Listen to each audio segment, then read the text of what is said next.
Mais um episódio aqui do nosso podcast Carreira e Negócio. A gente vai falar muito sobre mundo corporativo, tecnologia, investimento em startups, conselho. E para falar de tudo isso, eu trouxe aqui João Bezerra. João, muito obrigado, cara. Obrigado a você, Jorge. É um prazer estar aqui contigo aqui para esse papo sempre divertido.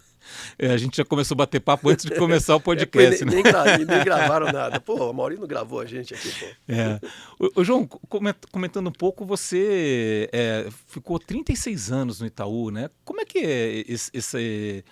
É uma vida, né? É uma vida numa corporação, né? Como é que foi isso? Olha, eu posso te falar que foram 36 anos de uma vida que pode dizer que foi divertida. Né? Que normalmente, principalmente os jovens, quando olham por 36 anos no mesmo lugar, deve ser um treco monótono, de você ficar sentado com canetinha na orelha de um banco, né? E eu vou dizer que foi uma troca super boa. Foi uma vida onde eu passei por várias vidas diferentes. E eu posso falar para você que existe vida para uma carreira, para um executivo, passando mais de 30 anos dentro de uma mesma empresa. Lógico que tem condições, depende da empresa, depende dele, mas eu diria para você que foi algo que foi foi muito prazeroso e valeu a pena. E você chegou a ser CTO do banco, né? Cheguei. Eu entrei como trainee no Itaú, na realidade, né? Então eu entrei e eu posso dizer que esse acho que é um ponto importante, em qualquer lugar que você está, né? É você procurar o teu protagonismo, né? E eu entrei em 83 no Itaú, saí em 2019, foram 36 anos, e te falo que eu saí em 19 porque, pelo estatuto do banco como diretor, eu teria que sair em 21. Então eu fiz uma antecipo, já que estava dado que eu ia sair e que eu não iria ficar parado, eu fiz um non-stop adiantado, né? Um non-stop adiantado. Mas na realidade, eu diria que se não houvesse esse limite do estatuto, eu ficaria mais 10 anos facilmente lá, teria vontade de ficar e de ajudar. Porque de verdade eu olho para trás, tudo uma questão de protagonismo, né? Não existe uma pessoa ficar 30 anos no mesmo lugar, se ela não gostar daquele lugar, se não tiver algo que te traga prazer, te traga reconhecimento, que te traga sentimento de realização, e ao mesmo tempo não tem sentido a empresa manter 30 anos uma pessoa que não está somando, fazendo a diferença na organização. Então existe essa troca e organizações como o Itaú ou como outras grandes, acho que tem espaço para esse tipo de movimentação e de aproveitamento das pessoas também, né? Eu entrei no banco, ele era talvez o terceiro ou quarto banco do país, quando eu saí o Itaú era o primeiro, é o primeiro banco do país, ainda é. E eu não tenho dúvida que desses 99 anos de história, tem 36 deles que algum tiquinho de lembrança e de construção, de tijolinhos, eu deixei por lá também. E quando você entrou também, TI era algo mais incipiente e tudo mais, e hoje assim não tem... TI virou core de qualquer negócio, né? É verdade.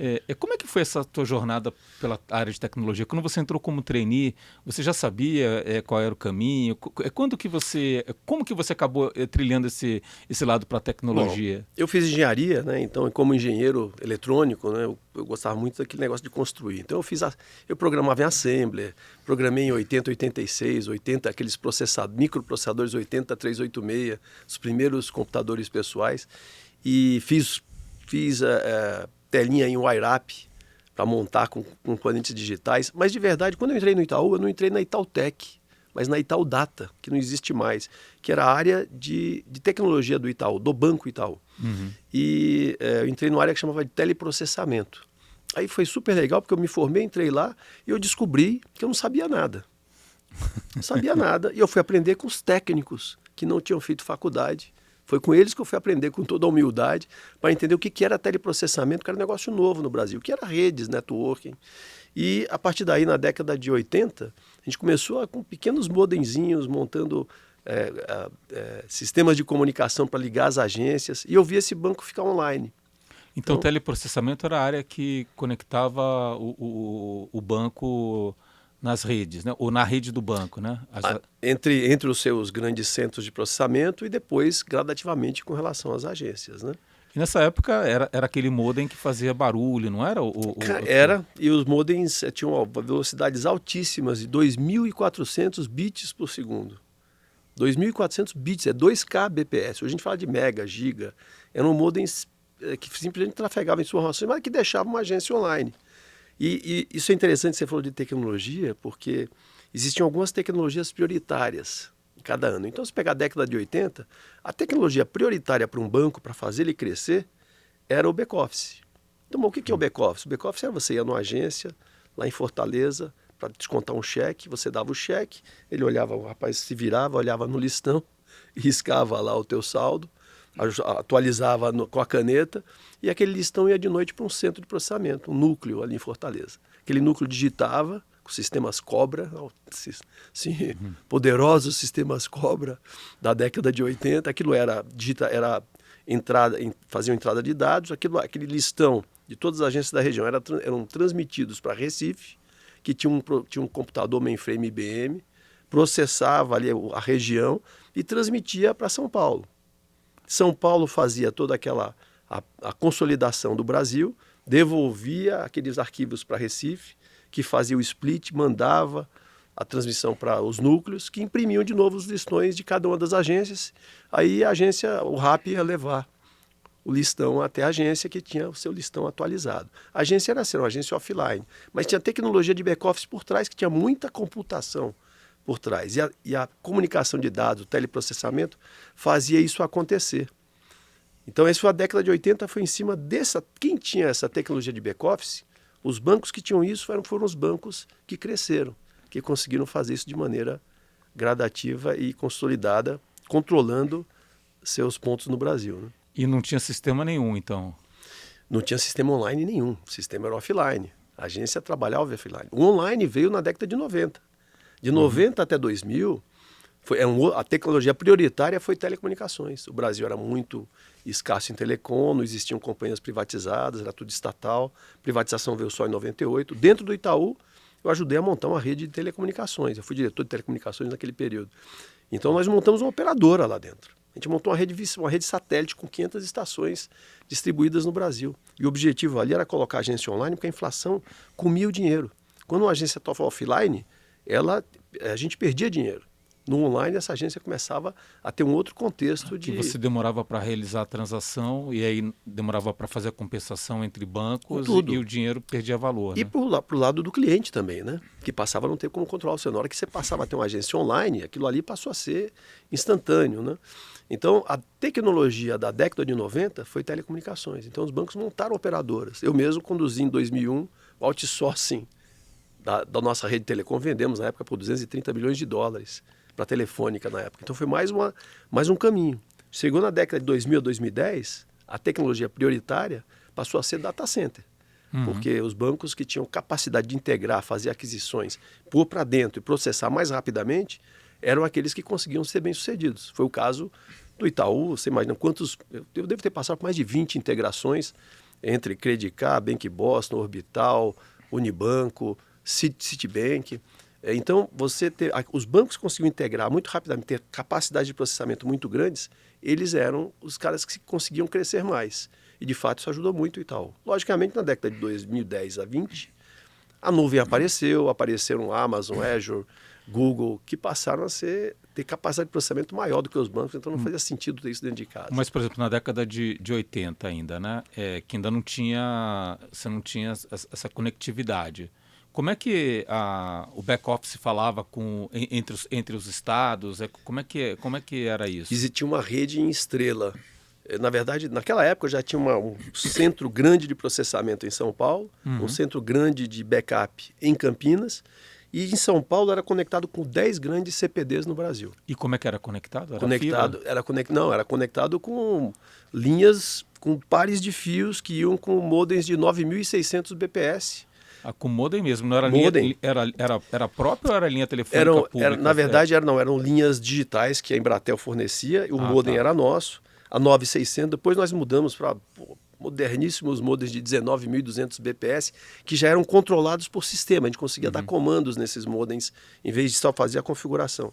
Mas também nós implantamos na década de 80, no Itaú, uma rede satélite ponto a ponto. Então a gente conseguia ligar esses grandes centros a 64 kbps. Via satélite. Via satélite. Então a gente tinha uma comunicação 64K via satélite e várias conexões a 19.200 com esses CPDs regionais.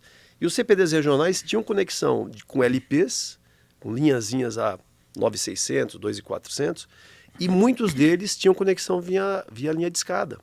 Então nós tínhamos mesas que a gente ficava fazendo comutação das linhas. As pessoas ligavam com modems discados, a comunicação era feita. E a gente tinha que comprar as linhas, né? Porque não tinha linha naquela época. Uma linha custava US$10.000. Você lembra disso na época da tele? Eu lembro, meu pai vendeu uma linha telefônica por US$5.000, né, na década de 80. É um negócio absurdo. A gente tinha que comprar linhas, então a gente tinha uma fortuna de linhas em cada um desses CPDs para poder se comunicar com os núcleos. Você tinha um núcleo em Itabuna, um núcleo em Natal, outro núcleo em João Pessoa. Então você tinha que se conectar e o Brasil era muito escasso, né, de telecomunicações. Agora, como é que foi assim? Você até disse que o que você aprendeu na faculdade, depois você teve que dar uma reciclada e ver na prática como é que era, né? E assim, a gente está falando de um período também que teve bastante mudança tecnológica e às vezes a inovação, vocês tiveram que trazer a inovação pro Brasil, né? Como é que foi primeiro, assim, o teu processo como estagiário, trainee, né? De adquirir esse conhecimento, né? E depois, como você foi evoluindo na carreira também, de buscar esse conhecimento em algum lugar, né? Olha, primeiro, não quer dizer que a faculdade não serviu para nada, quer dizer que aquele conhecimento específico de teleprocessamento, ele não era existente no estudo e nas universidades, né? Hoje eu acho que você tem mais acesso. Então, o primeiro aprendizado realmente foi no chão de fábrica. Então, primeira coisa, que eu acho que vale até hoje para qualquer cara que sai da faculdade, é ir para o chão de fábrica, aprender com quem está fazendo, tirar o salto alto do curso superior. E na época eu tive que aprender com os técnicos de telecomunicações e teleprocessamento que já trabalhavam há alguns anos e que viviam na prática o que é extrapiar um modem, o que é fazer uma configuração de comunicação, a fazer uma ligação de linhas, pegar com uma chave de fenda na mão, né? Então o primeiro aprendizado foi esse. Logicamente, empresas como o Itaú, ou como o Bradesco, ou como bancos grandes, eles têm uma capacidade muito grande de trazer conhecimento em função das interações com as empresas e fornecedores. Mas de fato, entre 83 e 95, o Brasil era muito fechado. Né? Só na época do Collor que isso mudou novamente, a partir de 90. Então a gente tinha que fazer muito em cima de tecnologias nacionais. Na década de 90, a gente começou a ter mais contato com o mundo, né? Entendendo as tecnologias existentes lá fora, e isso teve um avanço bastante grande. E esse aprendizado com quem faz melhor do que você faz toda a diferença. Né? Então, nos meus últimos anos de Itaú, eu aprendia com o Netflix, aprendia com o LinkedIn, que não eram bancos, mas que faziam coisas que, em termos de tecnologia, poderiam nos ajudar a implementar metodologias que fizessem a diferença também, né?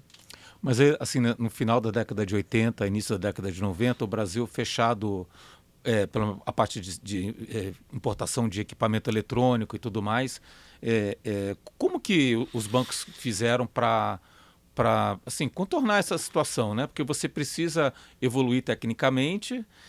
Você até comentou um pouco que esse momento exatamente foi quando estava na hiperinflação, então tinha que processar muita coisa, né? E como é que fez? Assim? Olha, até 90, o que a gente tinha era trabalhar com o que tinha em casa, ou seja, com os fornecedores nacionais. Na época a gente tinha fornecedores de modems Elebra, Modata, eram caras que copiavam, traziam projetos de fora e construíam no Brasil, que nem montadoras, né? Tinha a Itautec, né, que foi criada pelo próprio Itaú para poder ajudar nesse período. A IBM estava aqui. Então tinha alguns grandes fornecedores que a gente não conseguia trazer com muitas restrições você conseguia importar máquinas ou equipamentos eletrônicos. A partir de 90 isso já passou a ser diferente. Então empresas grandes que tinham saído do país voltaram, como a Nortel, entre várias, mesmo as fornecedoras de modems na época, que eram Paradigm, Codex, que passaram a vir para o Brasil e fornecer também. Então, a partir daí, a gente começou a ter mais acesso. A própria rede Vsat, que nós contratamos da Hughes. Então, foi uma negociação enorme, né? E que você tinha que fazer importações. E para você fazer importação, você tinha que mostrar que aquilo ali era super necessário dentro do banco. Então, tudo que você tinha que trazer, na verdade, o governo, ele meio que forçava para que aquilo fosse construído no Brasil, o que era impossível, né? Então, era realmente uma dificuldade que a gente ia superando com negociações e aí vai. A partir da década de 90, o mundo se abriu mais, a gente começou a poder trazer mais equipamentos, assim como em 98, a privatização das telecomunicações acabaram contribuindo para o país crescer mais também, né? Então, acho que agora um grande ponto que você falou desde o início com relação aos 30 anos, é que, sempre um bom ponto é que, mesmo em tecnologia, o mais importante, duas coisas importantes primeiro, você se sentir protagonista da história da tua empresa. Ou seja, naquele período de 80, a gente ajudou o banco a ser eficiente com back-office e conseguir trabalhar de uma maneira que pudesse ser rápido com todas aquelas dificuldades que a gente tinha em telecomunicações. Na década de 90, a gente ajudou a construir uma rede de telecom que ajudou o negócio do banco, ajudou a trazer mais clientes, ajudou a automatizar, que foi o banco eletrônico do Itaú, ficou muito famoso naquele período. Né? Na década de 2000 a 2010, a mesma coisa com a tecnologia que era prioritária, que eram os data centers. Fazer com que o banco crescesse de maneira inorgânica, comprando mais bancos, incorporando e fazer com que aquilo fosse muito rápido e muito eficiente. E de 2010 a 20, eu diria que a tecnologia prioritária passou a ser a engenharia de software. Então, com a engenharia de software, ajudar o banco a contribuir para criar algo diferente para o cliente. Os aplicativos. Então, essa conexão de tecnologia com o negócio é super importante. Então, você ter esse protagonismo e você poder viver muitas vidas num período de 30 anos, faz toda a diferença para aquele cara que pensa que, quando ele pensar em viver um período numa empresa grande que tem várias vertentes e vários negócios, na verdade. Né? Agora, hoje, se você perguntar qual é a tecnologia prioritária, volto para a tua afirmação do início. Não existe mais tecnologia prioritária. A tecnologia é prioridade em qualquer empresa de serviço. Não tem mais a tecnologia prioritária. A tecnologia é prioridade. Se ela não for, você está fora do jogo. Né? Agora, nessa fase que você comentou da crescimento inorgânico, né, das aquisições, eu sei que teve ano que Itaú adquiriu quase assim uma dezena de bancos, né? Então foi assim, todo mundo comprando os bancos, adquirindo bancos maiores, bancos médios ou pequenos. Como que funciona isso agora, olhando aqui pela retaguarda, né? Você comentou, eu tenho um data center, mas assim, sei lá, as bases de dados estão todas espalhadas, os computadores estão espalhados. Como é que é isso? Adquirir o banco, o correntista não quer nem saber onde está processando, né? Como é que era esse... Na verdade, você tem que ser pragmático. Quando você compra... E tem casos e casos. Eu vou te falar de um outro último integração que eu participei, que foi diferente dessas que a gente fez da década de 90 até 2010. Quando você adquiria um banco, você comprava o número do banco. Então o banco completamente era teu. E a gente era pragmático nas etapas. Então, quando a gente adquiria o banco, a primeira etapa de integração de verdade era trazer o processamento para a nossa casa. Trazer para dentro do nosso data center. E manter o banco ali ainda trabalhando da forma anterior. Mas trazia o banco para dentro de casa. Então você está dizendo o seguinte, comprou um banco qualquer que tinha um sistema, você tem que pegar o sistema que o banco tinha ali e botar para rodar igualzinho dentro do data center. Eu replicava e colocava no meu data center. Esse movimento, primeiro, traz controle, porque nós compramos alguns bancos que eu vou te falar, alguns bancos estaduais que eu vou te falar, que o data center dava medo. Você chegava lá, nossa, a gente tem que migrar isso aqui em uma semana. Porque tinha risco, e o risco estava lá inerente e ninguém calculava. Então, o primeiro movimento é trazer o banco para dentro da sua casa. E a gente tinha capacidade para fazer isso. Né? João, então, só aproveitar esse ponto aqui, né? Então, já estava rodando ali, é só você pegar o que estava rodando ali para rodar dentro do data center. É simples, né? É bem simples, assim. Era bem simples. Era uma operação de guerra, na realidade, né? E para isso, telecomunicações ajudava bastante, porque aquele ponto, primeiro movimento é o que a gente aprendeu na década de 90. Aquele centro de processamento daquele banco, de um dia para o outro ele se tornava um centro de teleprocessamento. Centro, uma hub de comunicações. Então a gente simplesmente fazia um backbone de comunicação entre o nosso data center e aquele data center do banco comprado. Nós nos comunicamos, ele colocava um backbone de comunicação, as agências, eles continuavam chegando ali e a gente trazia o processamento para dentro de casa. Com isso, você já conseguiu um nível de eficiência bastante grande do ponto de vista de operação de data center, tirava risco da operação e o risco ficava nas comunicações, que já existiam. E a partir daí a gente começava a gradativamente fazer uma migração de grupos de agências para o nosso sistema. Né? Então, acho que estou simplificando o processo, né? Mas era uma operação de guerra, a gente repetiu muitas vezes, toda vez que era adquirido um banco, a gente já sabia que era o time que ia estar atacando aquele banco, que ia ficar ali sentado naquele banco para trazer, já sabia qual era aquele trabalho, e aquilo era feito, eu diria que esses não são os dois passos, né? Mas logicamente por trás setor em toda a parte contábil, de balanço, de tesouraria, mas esse do ponto de vista de servir aos clientes era isso. E o ponto é, eu não posso não posso machucar cliente, né? Então, por isso que a gente deixava lá aquele CPD funcionando, comunicando com as agências e o banco funcionando e a gente já trazendo ganhos operacionais de balanço para isso, né? O caso da Orbital, por exemplo, quando nós compramos a Orbital, que era processamento de cartão de crédito, o Itaú era um dos grandes clientes da Orbital. E a Orbital ficava dentro da São João, no data center da São João. E a primeira coisa que nós fizemos foi trazer o data center da Orbital para dentro da Avenida do Estado. Foi 2006. Nós trouxemos para dentro do Itaú, dentro do data center do Itaú na Avenida do Estado, porque naquele momento eu conseguia deixar de emitir nota fiscal para o Itaú, que era uma ineficiência fiscal enorme. Porque o Itaú era talvez 40% como cliente da Orbital. Então, aquilo era uma ineficiência fiscal enorme. Com isso, a gente conseguia trabalhar com um convênio interno de rateio de custos. Então, só parar de pagar os impostos já fazia a diferença também, porque aquilo era um processamento interno de verdade, né? Mas você tinha que fazer uma migração. Você não poderia fazer isso se o endereço estivesse sendo dentro no outro local que não fosse o endereço do Itaú.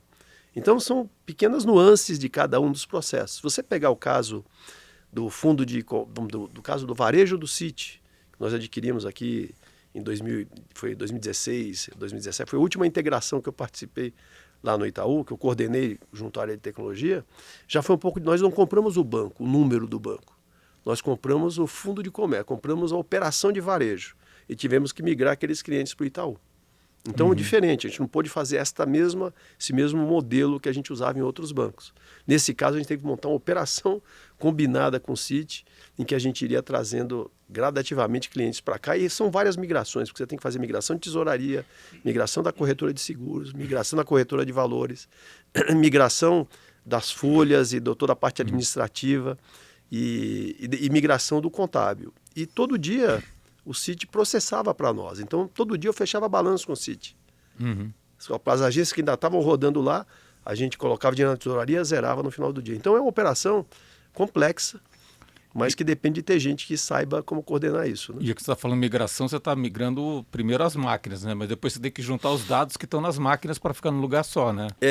Nem máquinas, né? No caso do Citi, nós não compramos máquinas, nós compramos o varejo. Então, nós migramos o cliente Citi que operava numa conta Citi numa sexta-feira, na segunda ele abriu o dia numa conta Itaú. Então, a gente teve que fazer isso muito combinado para não afetar clientes. Não é fácil. Mas essa é a diversão que te dá vários projetos diferentes que te dão, assim como você conhece bem consultoria, é quase uma consultoria. Cada dia você tem um surprise exatamente com a empresa em crescimento que todo dia está fazendo algo diferente, como você vê o Itaú aí, né? Como fala o Stallone, né? Keep going, né? E quando você pensa aqui no mundo corporativo, na carreira e tudo mais, né? Quais são as habilidades assim, que precisa desenvolver para crescer corporativo, né? Eu acho que, logicamente, né, o profissional de tecnologia ele teve necessidades no passado e agora tem outras, né? Eu lembro um período onde a gente criticava que o profissional de tecnologia era muito técnico e a gente formou muitos gerentes. E na década de 2000 a 2010, nós matamos esses caras na década de 2010 a 20 porque eles viraram gerentões sem profundidade técnica. Então, acho que a gente foi um período que a gente precisava de gente com mais capacidade de gestão, menos técnica, para gerir os técnicos. E eles acabaram não tendo isso. Então, eu diria que hoje, o profissional de TI, aquele que vai ser um líder de TI, ele tem que ter, a primeira coisa que eu acho que ele tem que profundidade técnica. Não dá mais para um cara de tecnologia não ter profundidade técnica. Ele não precisa ser especialista, tá, Jorge? Mas ele tem que ter capacidade de reaprender, de minimamente entender aquilo que ele está colocando, que está fazendo diferença no negócio. A tecnologia e o negócio hoje se falam muito fortemente. Então, o profissional acho que ele tem que ter profundidade técnica. Segundo ponto, esse líder, ele tem que ser líder, tem que ter inspiração, mas muitas vezes a gente fala do líder e esquece que o líder tem que ser gestor, né? Não é só o líder, aquela coisa. O gestor você compara com o chefe, que é o cara chato. Não, mas o líder tem que ser gestor. Ele tem que ter metodologia, ele tem que entender a dinâmica, como é que controla. Então, ele tem que saber controlar. Então, ele tem que ter inspiração, mas tem que ter a transpiração também. Então, tem que ter organização para isso. E hoje em dia, até as mais democráticas das organizações, como a Holacracy, ela é super cheia de regras. Então, não é uma coisa simplesmente que você vai no improviso. Liderar não é improviso. Então, o segundo ponto é eu quero ser líder e ser gestor. Terceiro é que hoje o cara de tecnologia ele tem que ter mínima visão de futuro. Tem que ter a sua visão de futuro, para onde se caminha o negócio e a tecnologia juntos e como é que isso pode fazer a diferença. Lógico que é a opinião dele para confrontar com a dos demais. Ele tem que ser um influenciador para cima, para baixo, para os lados. E o quarto ponto que o cara de tecnologia não tinha no passado, esse cara tem que ser o Customer Centricity. O profissional de tecnologia hoje que não estiver com foco no cliente, o cara está fora. Porque você não tem que ser só coder, você tem que saber que você tem um cliente na ponta. Então, eu sempre brincava, quando você vai fazer um produto de tecnologia, eu quero fazer eu preciso projetar uma venda de um cartão de crédito no site do meu parceiro. A funcionalidade não é aquela, vender um cartão de crédito no site do meu parceiro. O que eu preciso vender 20 mil cartões de crédito todo mês, durante 2 anos, no site do meu parceiro, sem brecha de segurança e sem disponibilidade. Então, se você não pensar cliente, o coder, o cara de tecnologia, quando vai fazer a concepção de um produto, ele não concebe um produto já desenhando qual é a monitoração que a operação vai ter. Aquilo é uma questão da operação, depois a operação se vira. Ele constrói uma funcionalidade e depois ele não constrói uma monitoração para a operação, deixar aquilo confiável, reliable, seja sustentável no tempo. Então, o profissional de tecnologia tem que pensar cliente. Eu diria essas 4 coisas: profundidade técnica, a liderança que mistura inspiração e transpiração, visão de futuro e cliente. São 4, quer dizer, isso não é exaustivo, né? Mas eu diria, se eu tivesse que elencar, seriam essas 4 aí. E aí pegando a primeira, né, profundidade técnica, você deu o exemplo, saí da faculdade e aí quando foi discutir centro de processamento e tudo mais, eu tive que ver com os técnicos o que eles faziam, né? Agora hoje mudou muito a velocidade e a dinâmica, né? Então o que você vê de tecnologia hoje talvez não existia 2, 3 anos atrás. Né? Como que a pessoa consegue profundidade técnica atualmente? Não é uma coisa simples, né? Mas eu acho que hoje em dia não tem jeito, né? Você está num período que cada vez mais você vai ter que ter aprendizado contínuo, Jorge. Não tem fórmula mágica, né, para isso, né?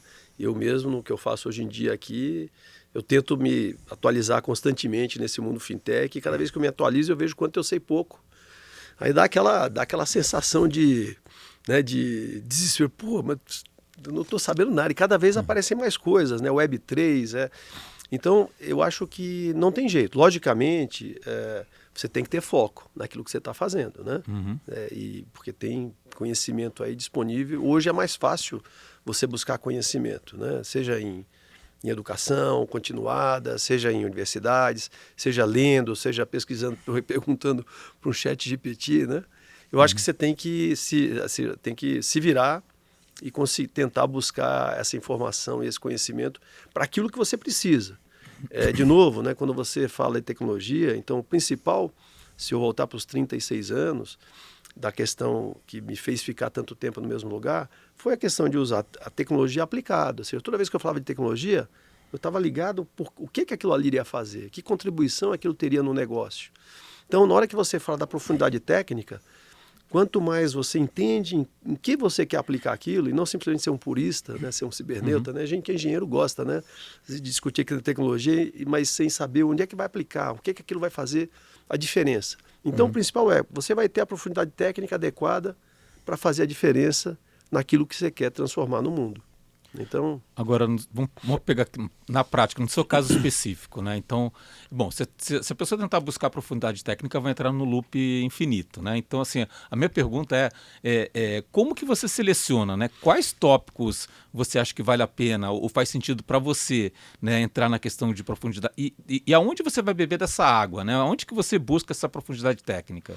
Olha, eu vou te falar, é uma questão, nesse mundo fintech, né, que a gente conhece bem aqui, eu tento, hoje, toda vez que eu me relaciono hoje nos meus conselhos, eu tendo, né, de maneira, ainda bem, né, que eu consigo escolher onde é que eu estou entrando, porque para não serem simplesmente trabalhos onde eu vou fazer coisas repetitivas. Então hoje, eu tenho uma interação numa empresa, numa startup de monetização de dados que está em Palo Alto.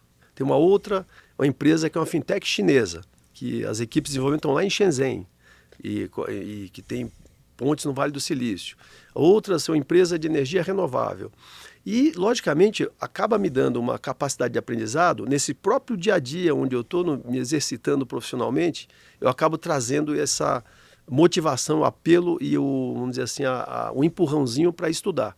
E a partir daí as literaturas aparecem naturalmente, né? Eu acabei de fazer um curso, por exemplo, no Alibaba Business School. Então, nesse curso aqui, foi um curso, essa é a provocação. Fui provocado por um amigo meu chinês, dessa fintech chinesa, me cutucou, eu me apliquei e passei. Entre 2.000 pessoas, escolheram 150 da América Latina, eu fui um deles. Eu entrei nesse curso, participaram esses 150, no final eu acabei graduando e recebi até uma pontuação para ir fazer uma continuação dentro do Alibaba no ano que vem, que vai ser presencial. Mas ali eu tive uma aula sobre toda a dinâmica digital da China e depois tive uma aula de estratégia, que é uma aula que eu nunca tive em outras, nesses meus cursos executivos que eu fiz na Columbia, ou no Singularity, ou no Swiss Finance Institute. Então, acho que é um pouco, não tem uma regra básica, mas você vai cutucando e o retorno aparece, né? Então, acho que é uma questão de você, e a partir daí aparecem livros, e de vez em quando vê um amigo escreve um livro, como Nasce uma Startup, cara, eu tento, de verdade, ler 2 livros por mês com qualidade. Eu não sou daqueles, eu li 10 livros esse mês. Não, eu livro 2, eu tento ler 2 com qualidade, para poder absorver, e é aquele que eu vou me focar esse mês aqui. Então, eu acabei de ler realmente um livro de um dos professores do Alibaba Business School, que ele chama de Tao of Alibaba. Ele fala exatamente como o Alibaba implementou o seu modelo de gestão. E acho que é seletivo à medida do que você precisa. E eu sempre uso algo que eu vou aplicar no meu dia a dia. Então essa é a minha escolha, né? Não simplesmente como um conhecimento adquirido, né? Aí, aproveitando então um pouco primeiro a sua visão de negócio, né? E a profundidade técnica, né? O que você vê que os chineses estão fazendo diferente no que tange aqui tecnologia e inovação? Assim, a gente tem que desvestir preconceitos para falar da China, né? E entrando no lado agnóstico do ponto de vista político, a China nos últimos 20 anos fez uma revolução com relação às pessoas do ponto de vista da qualidade de vida que é impressionante. Então, muito do que eu vi, eu tive na China 2 vezes, que eu vi na China é que a tecnologia ela foca em trazer mais qualidade de vida à população. Então ela tem esse olhar de trazer realmente modificações. Eu tive em 2009 na China e fui em 2019, pareciam 100 anos de evolução. Isso porque em 2009 eu fiquei muito impressionado. Mas o que existe lá é que a tecnologia é aplicada para realmente trazer uma diferença. Então a gente fala muito de privacidade, lá tem uma questão menos sensível com relação à privacidade. Mas eles usam a inteligência artificial para de repente te dar uma multa se você não atravessar na calçada correta, né? Ele te ajuda com relação aos carros autônomos. Você vê lá ônibus elétricos em todos os lados. Você vê a energia renovável, logo a China vai estar no break-even do mundo, né? Logicamente é um regime autoritário. Ele está usando, quando eu estava em 2019 lá, eu vi lá o Xi Jinping na TV falando que blockchain era uma tecnologia prioritária do país. Eu não entendi bem, né? Lógico que eu não entendi ele falando, né? Logicamente. Mas eu não entendi por que ele estava falando aquilo. Eu fui estudar. Ou seja, ele pôs blockchain no país com alguns objetivos. Primeiro, ele está começando a implantar blockchain para fazer o controle estatal. Parece meio paradoxal que blockchain é um negócio distribuído, mas com isso ele consegue centralizar poder que às vezes estava descentralizado nas províncias. Olha aqui o lado político governamental. Do outro lado, o blockchain ele força, a China é muito grande, e o blockchain no mundo inteiro ele tem TPS baixíssimos ainda. Na China a gente já está falando de TPS na faixa de milhares de transações por segundo. O Baidu, o Alibaba estão desenvolvendo suas próprias microprocessadores para trabalhar em blockchain. E aí com isso a China vai montar o Yuan Digital. Yuan Digital não é para facilitar pagamentos, porque eles já facilitaram com o WeChat Pay. E mesmo no Brasil a gente tem um Pix, a moeda digital não vai facilitar pagamentos, mas vai facilitar em relação com o mundo. A China é o maior exportador, o maior trader de exportação e importação de 2/3 dos países do mundo. Em algum momento, ela vai falar assim, paga com Yuan Digital, né, em vez de pagar, como os Estados Unidos fez no Plano Marshall. Foi exatamente isso. O dólar é forte, que depois da Segunda Guerra, os Estados Unidos introduziu o Plano Marshall, financiou o mundo inteiro, e hoje ele falou assim, me paga em dólar. E a moeda é forte até hoje porque tem credibilidade. Então, a China, ela tem uma coisa que é super importante, que ela vai chegar lá, e os caras são muito competentes, põem meta. Lá o chinês fala, nos Estados Unidos você fala com ele, fala, tempo é dinheiro. Podemos perder tempo, tempo é dinheiro. Na China não, tempo é tempo, dinheiro é dinheiro. E eles estão fazendo isso, e daqui a pouco, daqui a 50 anos, eles vão chegar lá. Porque eles têm esse lado da resiliência coletiva.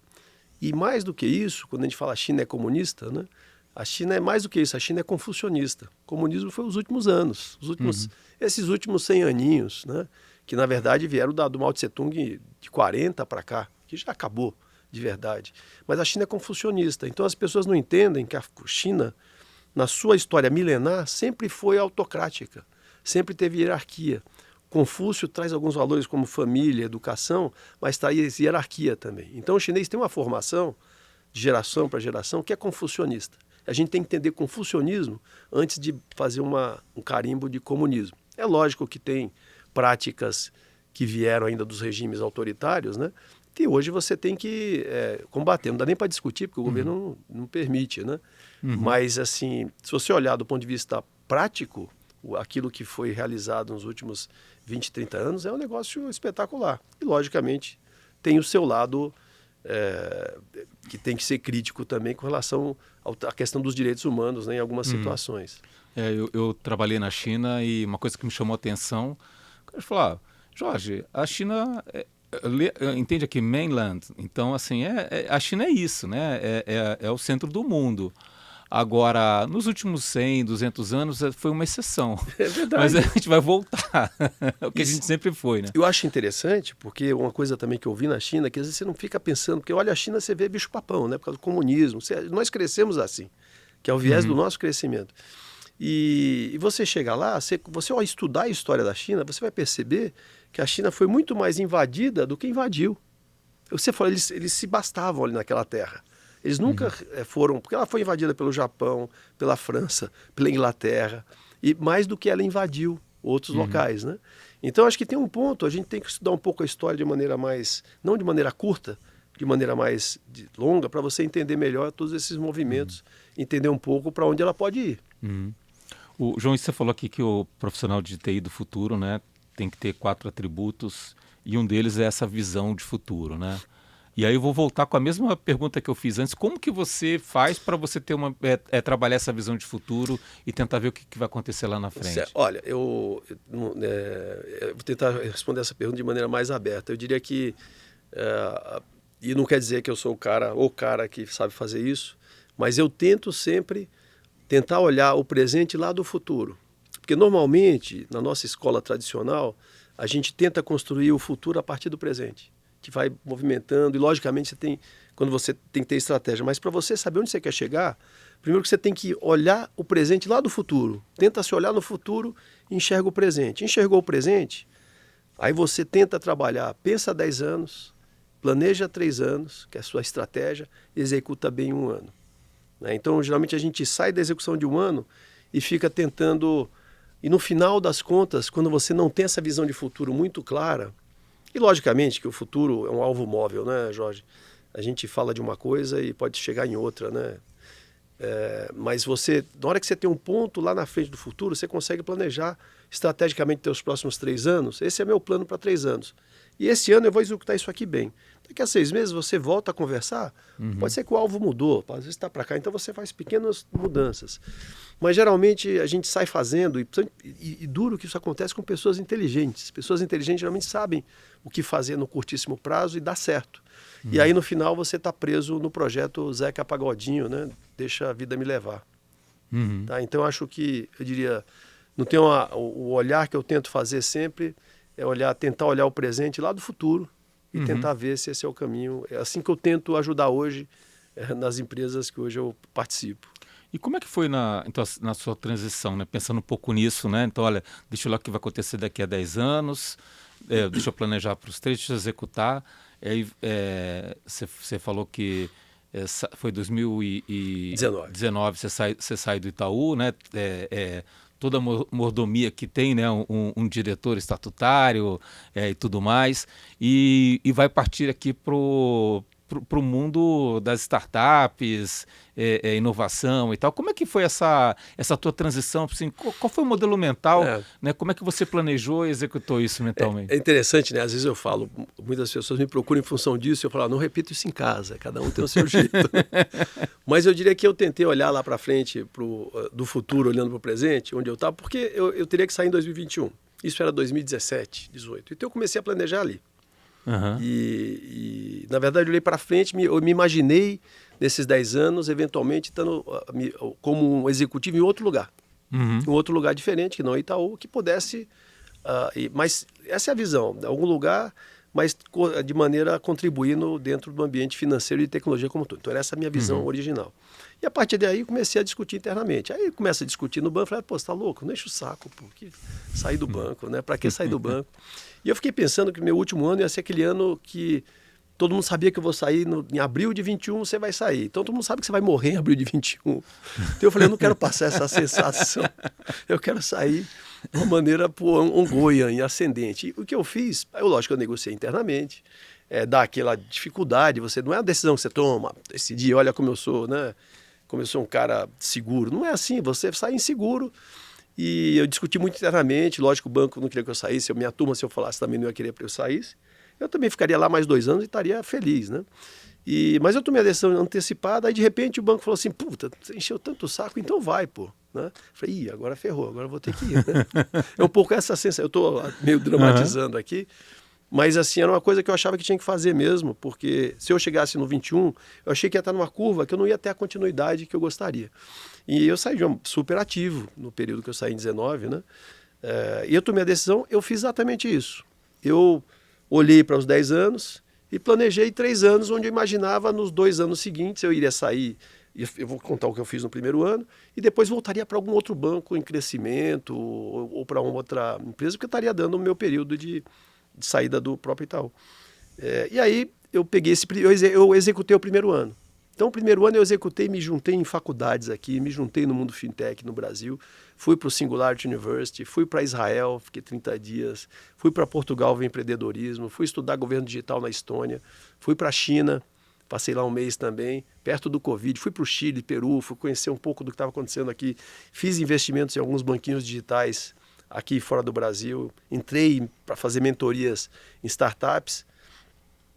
Nesse primeiro ano, e não voltei para nenhum banco, não fazia sentido. Lógico que na saída assim, recebi convite de vários bancos para retornar, bancos da faixa intermediária, né? Mas não faria sentido, porque o Itaú não queria que eu saísse, eu não queria sair do Itaú. Eu saí para ir para outro banco naquele mesmo ano, não faria muito sentido, né? Imagina meus amigos do Itaú, falaram, pô, saiu daqui para ir para lá, por quê, né? E não faria sentido mesmo que fosse para contribuir um projeto muito legal. E aí eu acabei entrando em alguns conselhos como investidor ou como equity, mas coisas que me faziam, onde eu tinha uma sensação de protagonismo. Esse foi o plano do primeiro ano, eu executei o primeiro ano, e aí veio a Covid. Então, com a Covid, os outros 2 anos, primeiro foi ainda bem que eu fiz, porque senão eu não ia fazer nunca mais isso. Eu não ia conseguir fazer em 20, nem em 21, nem em 22, o que eu fiz em 19. Então, foi uma primeira decisão, foi acertada circunstancialmente, né, em função do que aconteceu. E na Covid eu acabei entrando mais nesse mundo digital de fintechs e me embreando em outros caminhos, em outros conselhos, e acabei não voltando mesmo para o mundo corporativo, porque eu voltar para o mundo corporativo sentado no mundo online, eu não ia me deixar satisfeito também, né? Depois de tudo aquilo que eu já tinha construído no Itaú. E aí com isso, hoje eu revejo vou refazendo esse planejamento, né? Dos próximos 3 anos. E acabei me juntando, logicamente eu participo de alguns conselhos mais tradicionais, pessoa do Comitê de Auditoria do Banco Carrefour. Então eu estou próximo do Itaú de novo. Mas eu participo também de um conselho de uma startup de dados no Vale do Silício, participo de um conselho de uma empresa das empresas de pagamentos da Credit Corp no Peru, ajudando de maneira protagonista o que acontece por lá. Participo de um conselho de uma empresa de energia renovável aqui no Brasil, uma outra que trabalha em inclusão digital, sistemas de telefonia. Então, são coisas que me complementam, mas todas têm algum propósito, onde eu vejo que a gente vai realizar alguma coisa que vai fazer alguma diferença na comunidade. Eu consigo ser protagonista, eu consigo aprender e consigo me relacionar de uma maneira que seja positiva para mim e para a comunidade que eu estou, né? E sempre com pessoas que eu gosto, né? e de uma maneira que me dá tempo para, de repente, ainda poder vir aqui e bater um papo com você, né? Que é algo que talvez eu não conseguisse no Itaú. E aí você comentou que você começou a entrar no mundo dos conselhos, né? Como é que foi essa jornada para entrar no conselho? Olha, que tipo de conselho você está hoje? Olha, então, os conselhos que eu estou são sempre empresas intermediárias que estão em fase de crescimento. São todas, eu diria que são todas scale-ups, startups e scale-ups, né? Mas crescendo, todas elas com... Lógico, vão tirar parte, você pega Banco Carrefour, é um pouco diferente, né? E nenhuma delas eu entrei como conselheiro tradicional, sabe, Jorge? Porque o conselheiro tradicional é aquele que se forma no IBGC, hoje tem HSM, você tem Go News. Eu não fiz nenhum desses programas. Lógico, eu até fiz um programa de auditoria no IBGC, porque eu queria entender esse mundo de auditoria. Não tinha nada a ver com o que eu faço hoje. Eu estou entrelaçado, porque eu sempre trabalhei com riscos de tecnologia no Itaú. Então era mais uma formação complementar, assim como eu fiz em 2014 um curso de empreendedorismo no INSPER. Então, você vê, mas é porque eu queria aprender daquilo. Então, essas coisas já estão imbuídas aqui dentro. Por acaso eu estou no empreendedorismo, estamos juntos, né? No empreendedorismo hoje. Mas eu diria que o conselheiro, ele tem duas coisas que são importantes. Uma, hoje é importante ter essa formação. Não necessariamente eu fiz, mas eu acho que é importante para você ter a base, quais são os questionamentos comuns. Mas o conselheiro, ele tem que complementar para o executivo aquilo que ele não... lógico, além do lado do conselho tradicional, da governança corporativa, porque toda a gente que está no mundo de startup, entende? A startup é aquela que faz diferença, ela tem a ousadia, ela vai no mercado, ela traz diferença na comunidade. E quando ela cresce, ela tem que pensar como empresa. Então você sai do startup para o lado empresário, onde você tem que pensar no P&L para sobreviver e viver o futuro sem considerar que tem investidor. A partir daí, você tem que ir para o lado corporativo, onde você tem que ter governança corporativa, onde você precisa de conselhos. Mas a startup pode se preparar com um conselho já pequena, ir para o mundo empresário e para o mundo corporativo. Porque o maior risco é que no mundo da governança corporativa você perca o lado mais de trazer diferencial que as startups têm.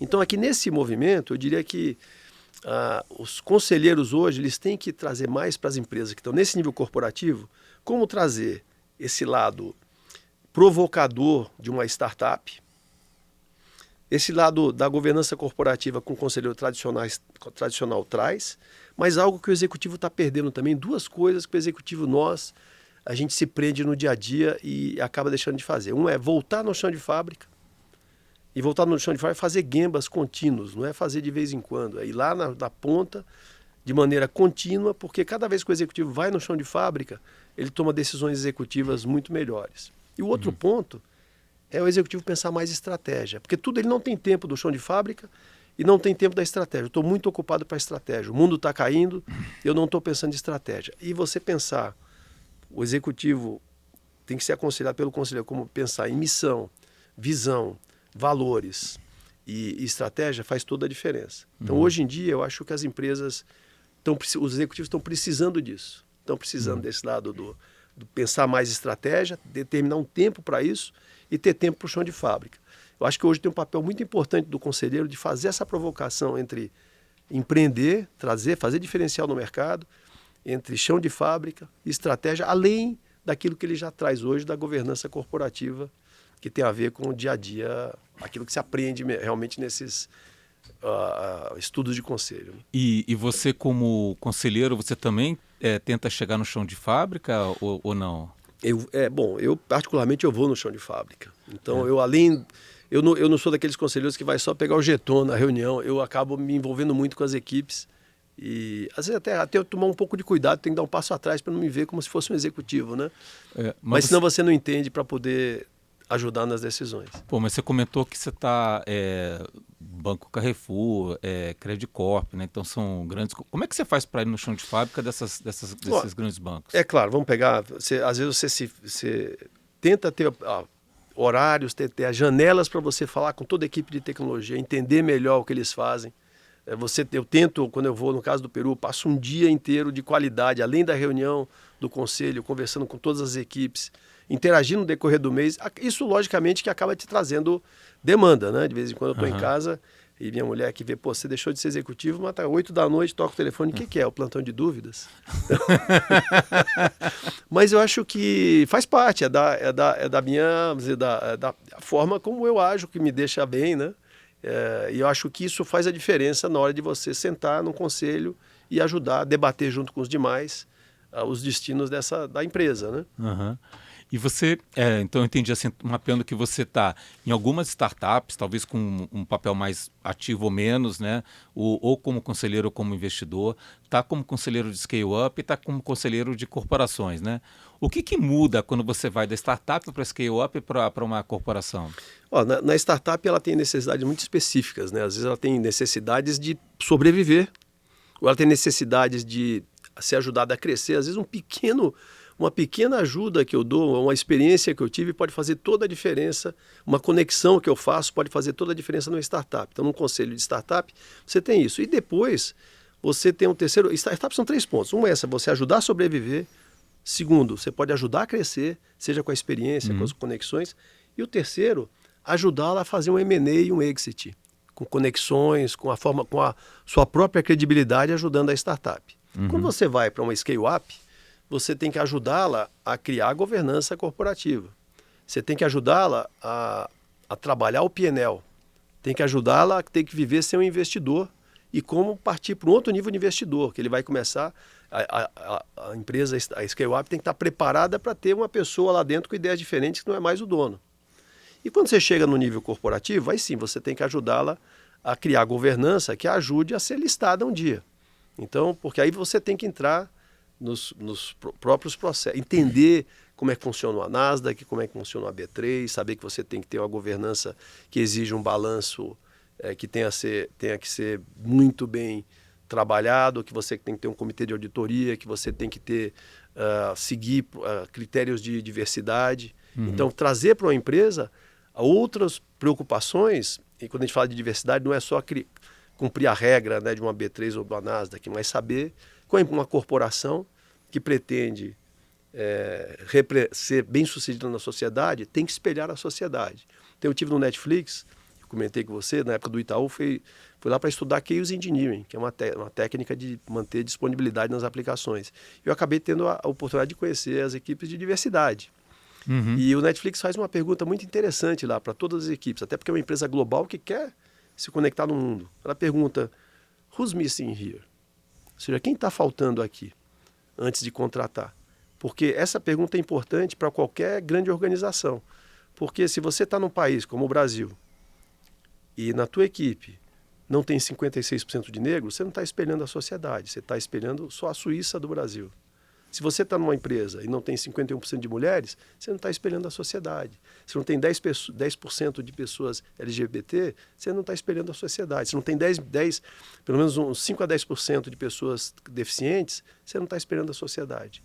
E isso faz toda a diferença quando você vai promover alguém.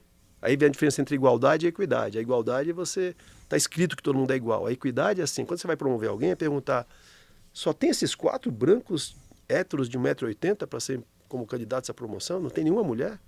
Não tem nenhum negro? Não tem nenhum PCD? Tem certeza? Aí, e na verdade as pessoas não fazem por maldade, é porque é o viés. Eu cresci num ambiente, um viés preconceituoso com a minha família. Não que foram pessoas ótimas da minha família, mas eu cresci assim. Então, acho que o meu mérito é, com o tempo, eu ir me consertando, vendo onde eu errei e tentando me tornar alguém melhor, né? Eu acho que com a empresa, isso tem tudo a ver com a governança corporativa. E não é uma questão de inclusão e diversidade, eu dou palestra sobre isso. Eu nunca chamo de palestra de inclusão e diversidade, palestra de liderança inclusiva, porque não é o certo a fazer, é o mais inteligente a fazer. Na hora que você põe nessa perspectiva, e eu acredito muito que as empresas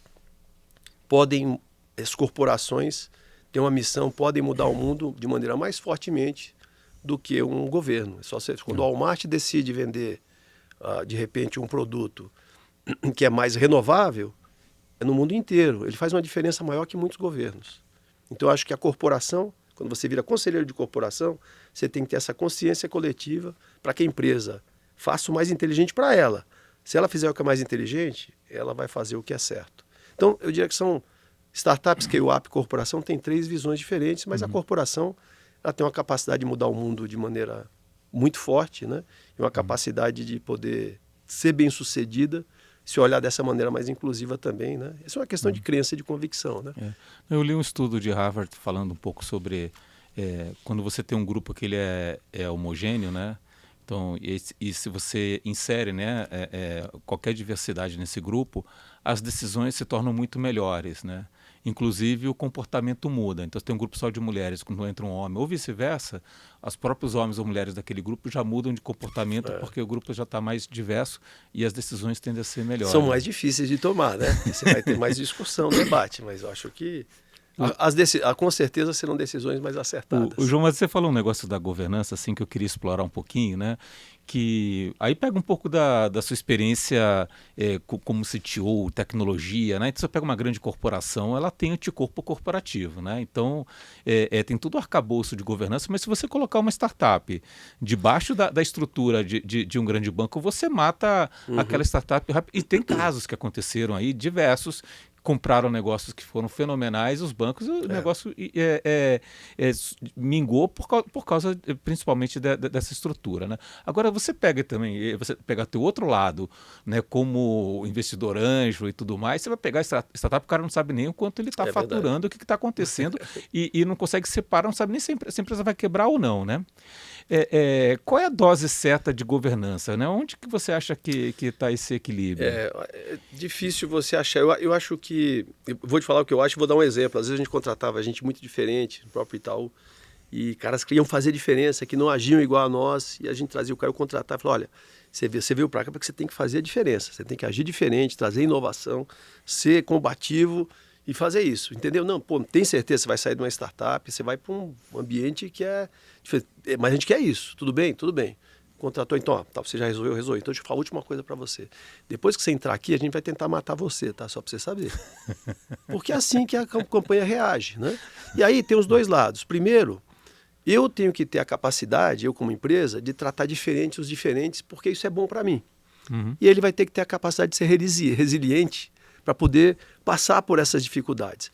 E o ponto é que as empresas tratam inovação para fazer diferença. É muito cômodo você estar dentro de casa e o nosso maior problema, principalmente uma empresa bem sucedida, é o balanço fiscal, o bom balanço fiscal. Porque o bom balanço fiscal te aprisiona. Então você não inova e o balanço fiscal geralmente está atrelado ao teu bônus. Então é muito confortável não mudar. Mas o fato é que o bom balanço fiscal paga o salário, a inovação paga a previdência. Então essa visão é a visão que eu falo, pense 10, planeje 3 e execute bem 1. Se você tem a visão de 3 anos, então a primeira coisa, a empresa tem que ter essa visão de 3 anos para poder tratar a inovação, que ela vai te levar para outro patamar. Então tem que ter um espaço para isso. Segundo, quem faz inovação geralmente não pode ser aquele cara daquele departamento isolado na salinha, ou vamos inovar, a reunião de inovação é toda segunda, 9h30 às 11h30, hein? Quando a gente sair, saímos inovados. Não existe isso, a inovação está no corredor, né? Por isso talvez a pandemia, quando você ficou muito distante, sem boas ferramentas, você perde um pouco de inovação, porque às vezes a inovação está na ideia que sai do café. Mas o processo de inovação, isso a gente faz, por exemplo, hoje numa das empresas que eu sou conselheiro, sou head do Comitê de Inovação e Tecnologia e Novos Negócios, a gente tenta juntar a inovação com o PNL.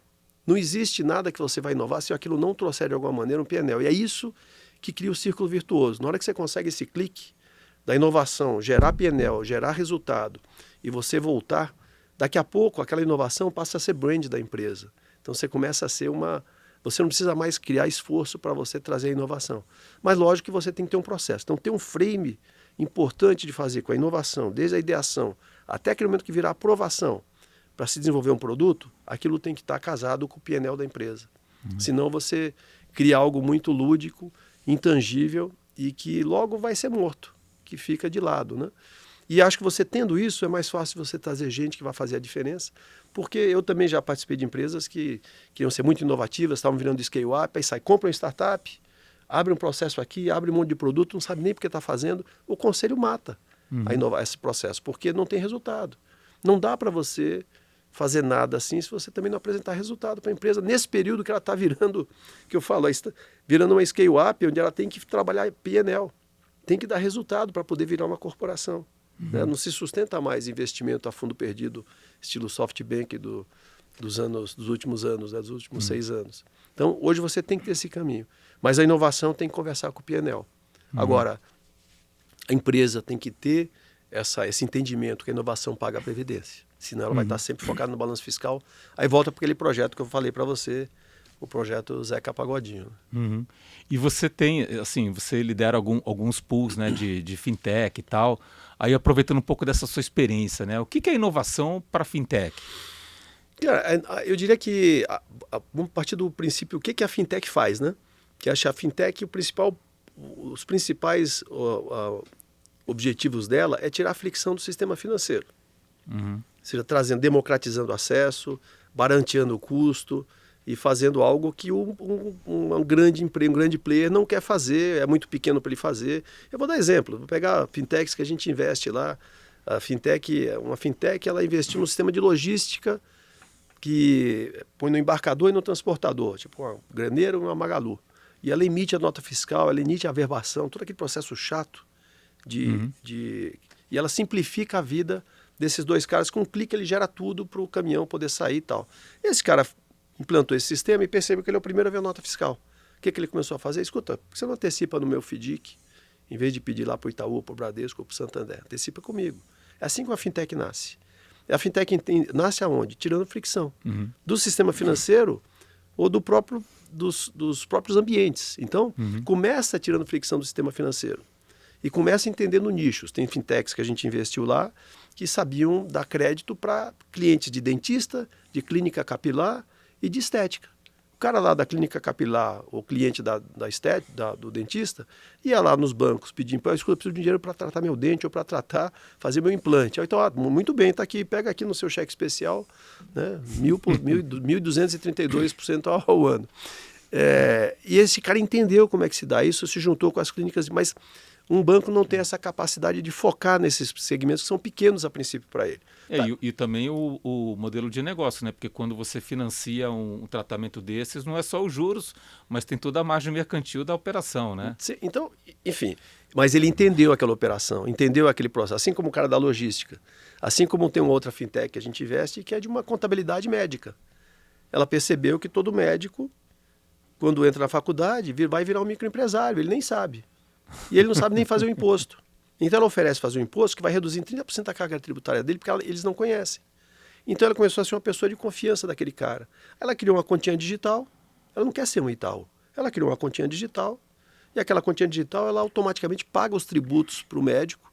E o médico falou, mas você também tem crédito? Tenho, olha, eu tenho um crédito de um FDIC aqui, eu posso te emprestar diretamente aqui. Mas você sabe, você tem quem me fornece móveis para consórcio? Tenho também, tá aqui. Ela criou um marketplacezinho para o médico.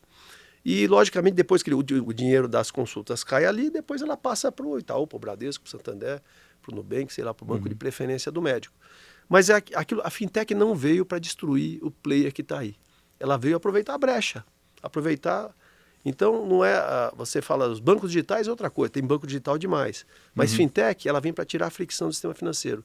Então, a inovação acontece quando ela entende muito de um nicho, ou quando ela tira a fricção de um processo qualquer, ou quando ela é uma tech-fin. Um exemplo de tech-fin é o Banco Central, né, que criou o Pix. O Pix é uma tech-fin. Você pensar de maneira simples, que é o WeChat Pay é uma tech-fin. Ou seja, o Pix é um WeChat Pay, é um Alipay, porque fez com QR Code, que é um pagamento instantâneo. O Banco Central meio que produtizou o mercado aqui e acho que democratizou, foi um super trabalho. O Brasil está à frente de todos com isso, né? Mas eu acho que tem tech-fins que não estão nem aí com o que está por aí. Ele se reescreve a história. E a fintech, ela melhora a história, encanta mais, consegue fazer de uma maneira que segmentos que estão mal atendidos, então ela realmente trabalha para os underserved, e as tech-fins trazem uma coisa nova, né? Então, eu acho que a inovação dessas fintechs vem de quem consegue entender muito bem o modelo de negócio e esses processos estão ligados ao processo de crédito. Seja uma fintech que facilita o agro, facilita a concessão dos créditos de agro. Quem entender isso, conseguir pagar um tributo governamental. Se o governo não parcela, por exemplo, tem outra que a gente investiu também, o governo não parcela multas de trânsito, a empresa vai lá e faz um meio de campo com o governo e consegue o parcelamento, o governo recebe e o cliente e o contribuinte limpa seu nome. Então, quando você entende esse problema, estou resolvendo um problema de $1 milhão, né, um problema que vai fazer a diferença na vida, aí essa é a inovação. A inovação, eu brinco, eu repito isso em tantas vezes que eu converso, que eu falo que a transformação digital de verdade aconteceu, que a gente fala, muitas vezes a gente não sabe mais o que é transformação digital, né? Virou um buzzword. Mas ela é quando aquela senhorinha, Dona Maria, lá do Piauí, que vendia artesanato na praça, e depois que ela, na pandemia, ela passou a postar o artesanato aqui no Instagram, passou a vender pelo WhatsApp, por mensagem, passou a receber pelo Pix e mandava entregar pelo Rappi. Isso é uma transformação digital de verdade. E quando você pega esses exemplos, você vê muito o que aconteceu na China também. Isso é transformar digitalmente, que é você incluir e garantir que todos, não só nós aqui, que vivemos na Suíça, tenhamos acesso, né, a isso, né? Não, sensacional. A gente partiu aqui desde o back office dos bancos, né, ligado por modem, por fio, né, até chegar aqui no Pix, né, e toda a parte aqui, né, TechFin e tudo mais, assim, uma verdadeira aula aqui de tecnologia e de carreira, né, de evolução. Foi um papo, né? Só faltou uma cervejinha aqui, Jorge. Tem que pedir para a Mauri a cerveja também, né? O João, quem quiser te procurar, aonde te encontra? Eu me encontro no LinkedIn, João Bezerra Leite, pode me procurar no Instagram. Instagram é mais minhas piadas, né? Mas o LinkedIn tem mais conteúdo, o Instagram é Bezerra J. É fácil de me achar. Muito bom, muito bom. Então, se você curtiu, se você gostou, segue aqui a gente no canal, compartilha com quem você acha que pode aprender sobre carreira, tecnologia, negócio, conselho, né? Ficou muito bom mesmo, muito profundo. Eu que agradeço, super divertido, Jorge, que você é sempre legal, você é um cara sempre generoso. Eu sou um dos caras que tem um livro autografado seu, então feliz por isso aí. Não é todo mundo, né? E eu sei que você é um cara super generoso e isso aqui é muito legal quando você consegue compartilhar assim, porque sempre ajuda, mexe nas mentes das pessoas e compartilhar conhecimento é sempre bom. Sensacional, muito bom, cara.